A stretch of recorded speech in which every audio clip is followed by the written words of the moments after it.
I am pregnant. And the father, he has no idea who I truly am. He does not know I sign his paychecks. He does not know I own the very skyline outside his window. My name is Rachel, and today, my beautifully constructed world of lies must end. To the outside eye, I am invisible. A woman in simple clothes, buying her morning coffee, blending into the stream of ordinary lives. But within me roars a secret empire. I am the silent architect of a corporate kingdom, a glass and steel fortress where hundreds find their purpose. And I am utterly, profoundly alone. Power is a magnificent, gilded cage. It attracts smiles that don't reach the eyes, agreements that are merely transactions, a chorus of yes that echoes in a vacuum of genuine connection. I ached for something real, for a love that saw me, not the crown I wore. So I devised a dangerous, desperate charade. I hired my dearest friend to wear my crown, and I became a ghost in my own kingdom. I shed the tailored armor of a CEO. I became Rachel, the new secretary on the 5th floor. No diamonds, no authority, just a desk, a phone, and a yearning to be seen. For 3 weeks, I witnessed the unvarnished truth of my empire. The petty grievances, the quiet diligence, the human rhythm no board report could ever capture. And then, a Tuesday morning, a broken copy machine, a chaos of paper and black ink staining my hands, a moment of ordinary frustration. And then, his voice. "Do you need help?" I turned, and there he was, David. His eyes were the color of a calm sea. He wore a simple blue shirt, sleeves rolled up. He didn't see a secretary covered in ink. He saw a person in need of help. He fixed the machine with capable hands. He handed me a tissue, a gesture of breathtaking, simple kindness. My heart, a clock long stilled, began to tick again. He became my sunrise. Every good morning at my desk was a benediction. Every shared laugh, a treasure. When a cold rain trapped me at the entrance, he appeared, his umbrella a shared shelter. Our arms brushed, and a current, sweet and terrifying, shot through me.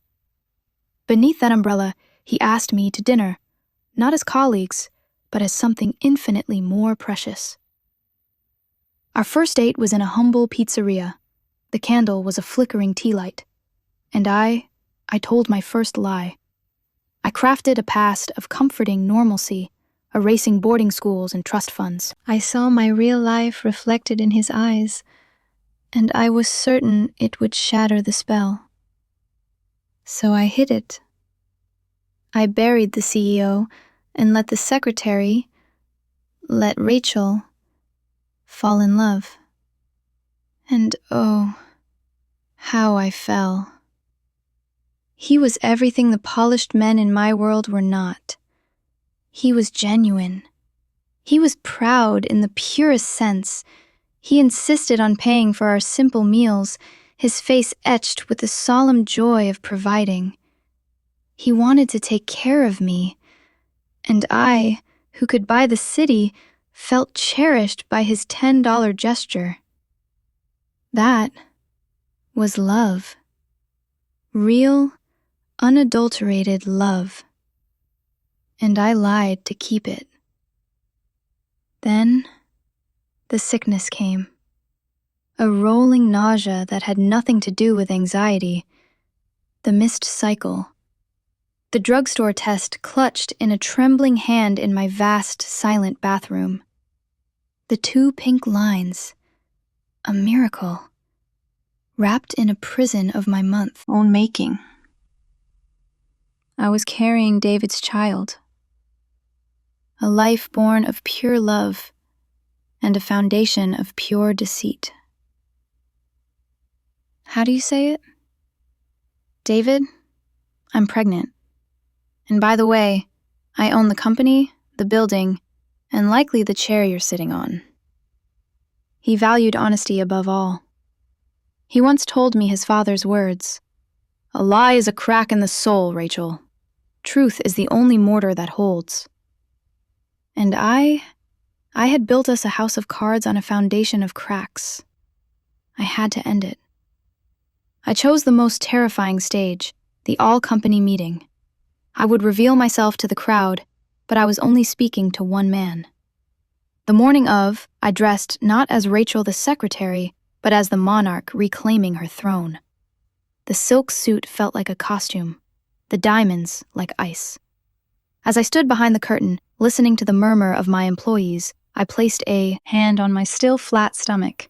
"For you," I whispered. "For our future." Sarah introduced the real owner. I walked into the blinding stage lights. The gasp of the crowd was a physical wave. But my eyes found only him. Third row, blue shirt, David. I watched the confusion dawn, then the shock, then the slow, horrifying comprehension. The kindness in his eyes extinguished, replaced by a cold, distant hurt. I gave my speech to a roaring in my own ears, my eyes locked on his crumbling face. When I fled the stage, I found him already leaving, his stride angry and sharp. "David!" He turned. The word boss fell from his lips like acid. The argument was a whirlwind of pain, my tears, his accusations. "You played a game with me!" "It was real. I was real." He called me a liar. And he was right. As he turned to leave for the final time, the truth, the last, most vital truth, tore from my throat. "David, wait! I'm pregnant!" He froze. The entire street seemed to hold its breath. He turned back, his face ashen. "What did you say?" "I'm carrying our child." The words hung between us, sacred and devastating. He looked from my eyes to my stomach, a war raging in his gaze. "Is this another lie?" His question was a whisper of utter devastation. "I swear, this is the only truth that matters." He left. He took a vacation. He vanished from my life. For 2 agonizing weeks, I ruled my empty empire from a throne of grief. Morning sickness and heartbreak became my only companions. I had wealth beyond measure and a poverty of spirit that threatened to swallow me whole. I began to believe I would raise this child alone, a tiny heir to a legacy of loneliness. Then, a Saturday morning doorbell. And there he stood, on the marble steps of my mansion. He looked weary, haunted, but present. "I went home," he said, his voice rough. "I told my father everything, the lie, the betrayal."